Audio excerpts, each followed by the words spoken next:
Vamos lá, mais uma parte 2, então, mecânica de sólidos, aula de deformação. Eu tinha parado com vocês numa pergunta, né? Eu vou ler a resposta. Essa deformação é contínua ou descontínua? A deformação pode, em alguns casos, de modo aproximado, ser considerada como deformação contínua e até mesmo homogênea. Se eu olhar apenas o todo. O negócio é que vai depender da minha escala. Nesse sentido, o conceito de deformação interna strain também pode ser aplicado à deformação rupture, brittle strain. O sucesso dessa abordagem depende da escala de observação. Então vamos lá. O que implica essa figura na gente? Ser contínua ou descontínua? Se a gente tiver o mesmo deslocamento aqui, em todos os deslocamentos que a gente teve, a transcorrência, ela vai ser homogênea. Mas se eu olhar em detalhe aqui, a gente está vendo que ela é rupture, ela está rompendo todos esses lugares aqui. Então vai depender da minha escala. Se eu só estivesse vendo isso aqui, ela seria contínua, né? Agora, se eu estou vendo todas essas transcorrências acontecerem aqui, ela vai ser descontínua. Homogênea e heterogênea. Então, a quantidade de deformação em todas as partes infinitesimais de um corpo é igual, homogênea. Mantém relações geométricas regulares e proporcionais. Linhas retas permanecem linhas paralelas. Linhas retas permanecem retas, linhas paralelas permanecem paralelas. Linhas retas permanecem retas, linhas paralelas permanecem paralelas. Então, eu tenho aqui um inicial e um final, é homogênea. Esse quadradinho é igual a esse quadradinho igual a esse, ok? Depois a gente vai ver os elongação L0, L final, Deformação heterogênea. Não é similar em todos os pontos do corpo, não há relações geométricas regulares e proporcionais. Então, eu tenho aqui o meu inicial e o meu final virou essa bola deformada, bagunçada, aqui que parece que alguém furou e sentou em cima. Ok? Eles são partes diferentes deformadas.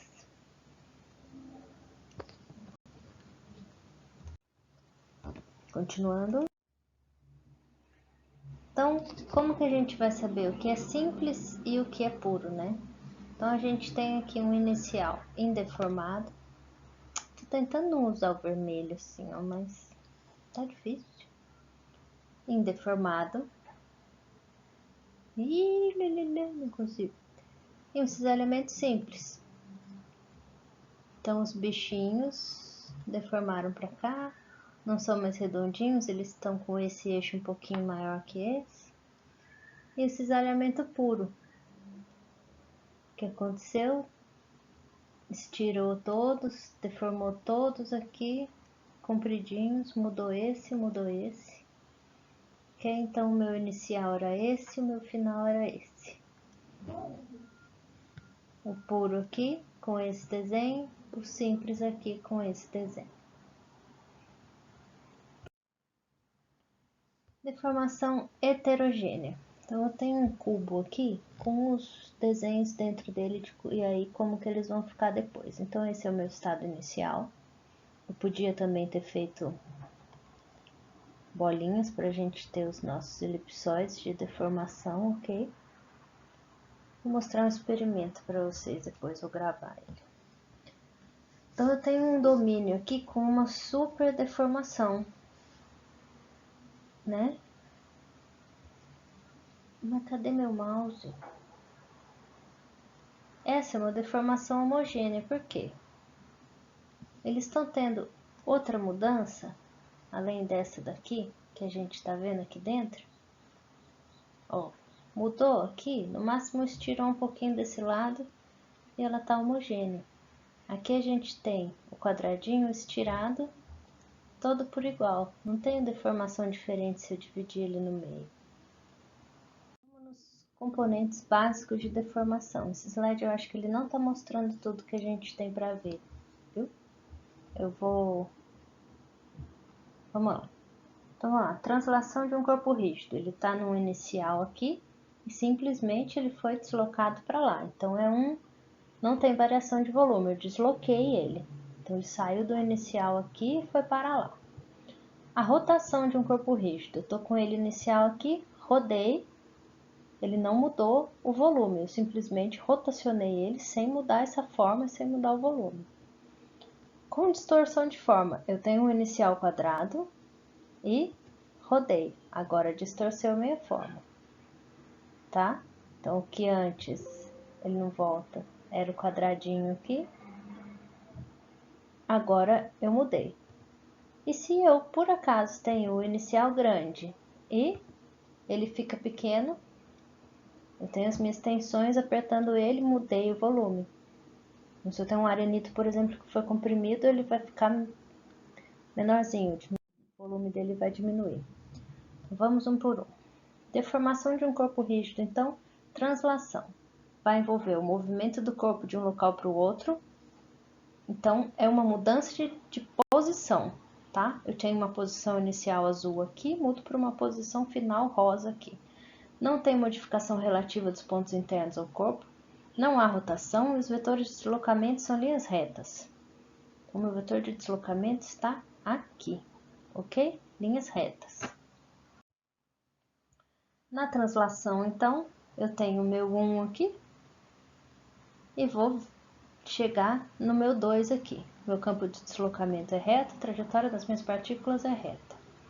Então, eu vou ter aqui um x1 inicial, um x1 final.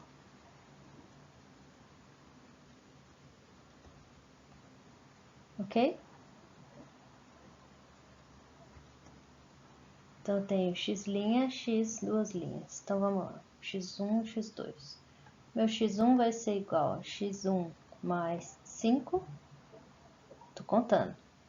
E x2 vai ser igual a x2 mais 3. Sai do zero aqui.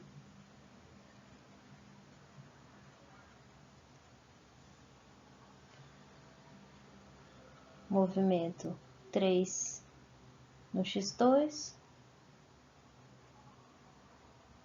e 5 no x1. Vocês lembram isso de cristalografia, que a gente muda no globo lá e plota os pontos? Já se eu tenho a deformação de um corpo rígido por uma rotação, e olha só que legal essa imagem, isso envolve a rotação do corpo em torno de um eixo. Então, eu tenho um eixo, eu estou rotacionando ele. Modifica a configuração dos pontos do corpo em relação a parâmetros externos, mas não a parâmetros internos.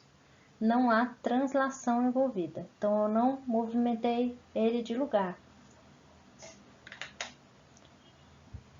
Eu rotacionei num mesmo eixo, então é igual a roda do meu carro, que eu tenho um eixo, uma homocinética, essa homocinética é presa na roda e a roda rotaciona nesse eixo, tá? Não tô falando da suspensão se ela sobe ou desce, ela rotaciona nesse eixo, igual um carrinho de rolemã.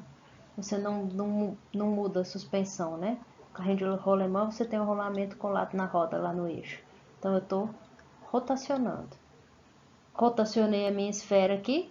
Olha só a minha granada, o que aconteceu com ela. Ela rotacionou também. Ok?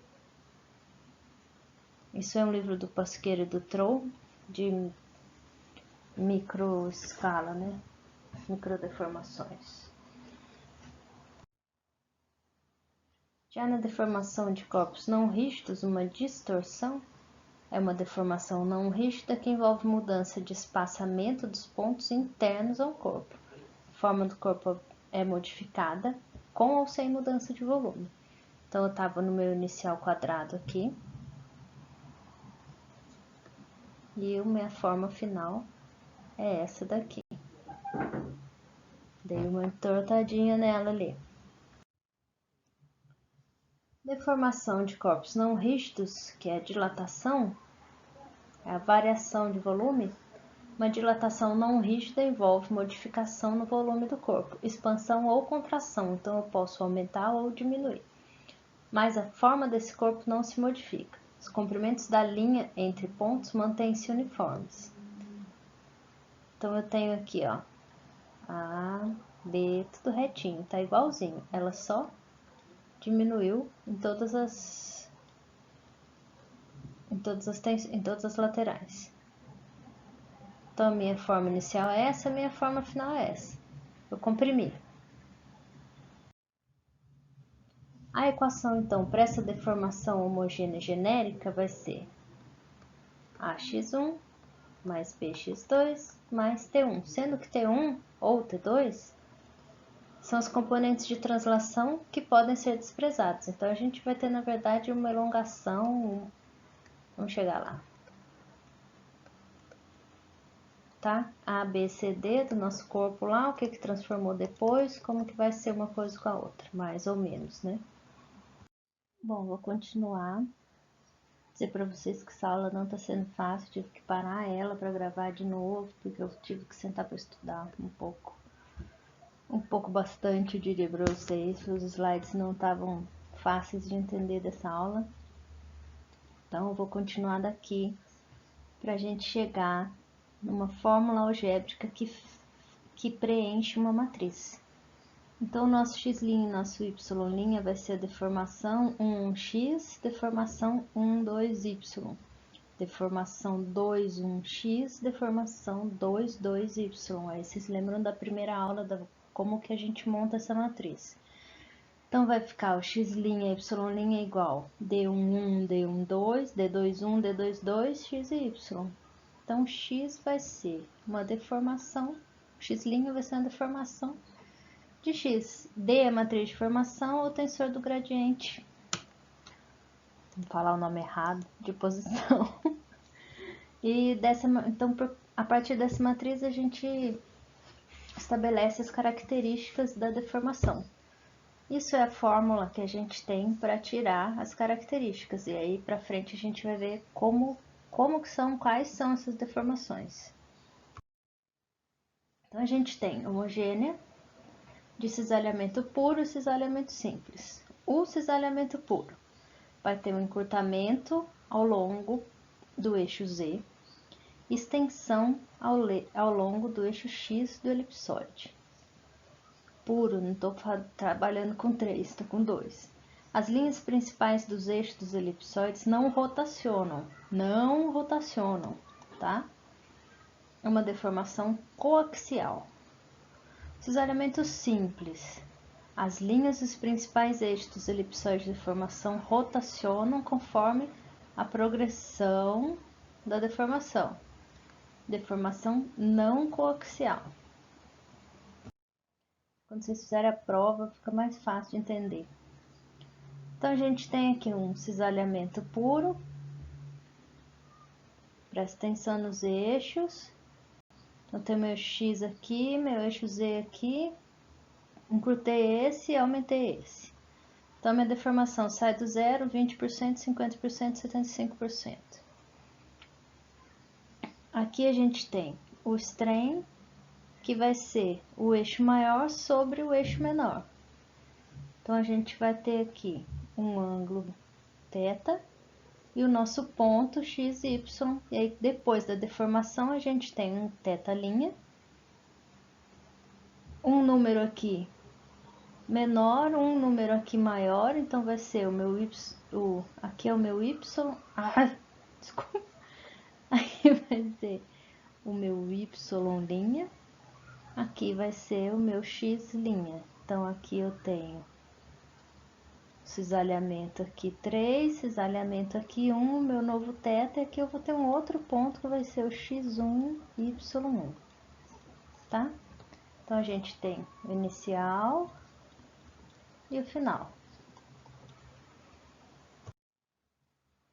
No cisalhamento puro, a gente vai ter o x1, que a gente vai chegar no 2x1, x2, meio de x2, x3, vai ser em 3 dimensões quando a gente plotar ou no círculo de Moore ou conseguir ver o 3D. Então, no inicial a gente tem um não deformado, no final a gente tem um deformado com esse eixo estirado e esse eixo encurtado.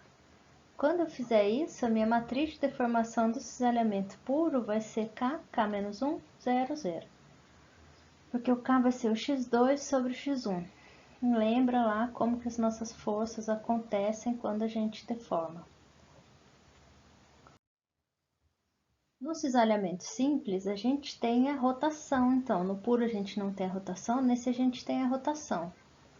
Então, o R vai ser o S1 sobre o S3, só que olha o quanto que muda aqui. Eu rotacionei o meu círculo, assim, eu não apenas tinha o inicial assim e achatei ele assim, não, eu estou girando ele. Então, eu tenho uma rotação a partir desse eixo aqui. Então, a gente vai brincar com o ângulo. Então, começa a 30 graus, 45 graus, vai até os 75 graus com esse estiramento, esse encurtamento e a mudança de onde esses eixos vão ficar. Então, tem o Y aqui e o X aqui. A gente vai ter a mudança de ângulo dele aqui, a mudança de ângulo dele aqui, tá bem? Vou contar para vocês que eu tô tentando gravar esse slide tem uns 5 minutos. Matriz de deformação de cisalhamento simples vai ser gama tangente de psi. Então, a gente vai ter aqui as paralelas e vai fazer essa tangente do psi aqui em relação ao não deformado com o deformado.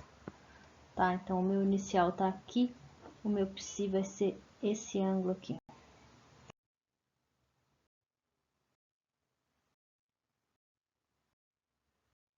Vamos chegar, então, à tangente de psi. Tá aqui o meu ângulo de cisalhamento, descreve a variação no ângulo entre duas linhas originalmente perpendiculares entre si, um meio deformado. A cisalhante é expressa por gama tangente de psi. Tá aqui o psi, gama tangente de psi. Então, o indeformado 1 aqui e o deformado 2 aqui.